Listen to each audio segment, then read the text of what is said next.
জাতিসংঘের প্রতিবেদনকে ঐতিহাসিক দলিল হিসেবে সংরক্ষণের রুল। জাতিসংঘের ফ্যাক্ট-ফাইন্ডিং প্রতিবেদনকে ঐতিহাসিক দলিল হিসেবে সংরক্ষণ এবং এভিডেন্স হিসেবে সংরক্ষণ, ভবিষ্যৎ প্রজন্মের নলেজে রাখা ও রিসার্চের উদ্দেশ্যে সংরক্ষণের কেন নির্দেশ দেওয়া হবে না তা জানতে চেয়ে রুল জারি করেছেন হাইকোর্ট। গতকাল বুধবার এক সম্পূরক আবেদনের শুনানি শেষে বিচারপতি ফাহমিদা কাদের ও বিচারপতি মুবিনা আসাফের হাইকোর্ট বেঞ্চ এ রুল জারি করেন। আদালতে আবেদনের পক্ষে ছিলেন রিটকারী আইনজীবী তানভীর আহমেদ। গণহত্যাকারী ও স্বৈরশাসককে টিকিয়ে রাখার ক্ষেত্রে দায়ীদের বিরুদ্ধে ব্যবস্থা নেওয়ার নির্দেশনা চেয়ে গত বছরের ১৩ আগস্ট হাইকোর্টে রিটটি করেন সুপ্রিম কোর্টের এ আইনজীবী।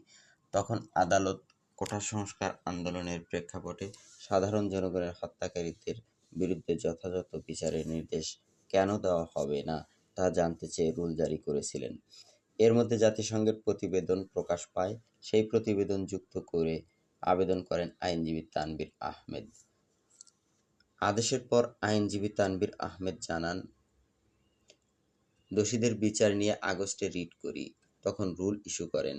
সে অনুযায়ী সরকার পদক্ষেপ নিয়েছে। ট্রাইব্যুনালকে পুনঃপ্রতিষ্ঠা করা হয়েছে, আইন সংশোধন করা হয়েছে, তদন্ত সংস্থা ও প্রসিকিউশন টিম কাজ করছে।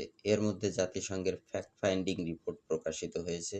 এই রিপোর্টে ১৪০০ মানুষকে খুন করার কথা বলা হয়েছে। তখনকার রাজনৈতিক হস্তক্ষেপ, কিভাবে সহিংসতা চালানো হয়েছে, বিচার ব্যবস্থা কেমন ছিল, অর্থাৎ একটি যথাযথ পূর্ণাঙ্গ রিপোর্ট। তিনি বলেন, আমাদের দৃষ্টিতে ৩টি উদ্দেশ্যে এটিকে সংরক্ষণ করা উচিত। ভবিষ্যৎ প্রজন্মের জানার জন্য কী ঘটনা ঘটেছিল, এভিডেন্স হিসেবে সংরক্ষণ করার জন্য, যদিও ইতোমধ্যে ট্রাইব্যুনাল এটাকে নিয়েছে বলে জেনেছি, ভবিষ্যতে রিসার্চের উদ্দেশ্যে অন্য দেশে ব্যবহার করা, এজন্য কোর্ট অব রেকর্ড হিসেবে হাইকোর্টে রিপোর্টসহ আবেদন দাখিল করেছি। আদালত রুল জারি করেছেন।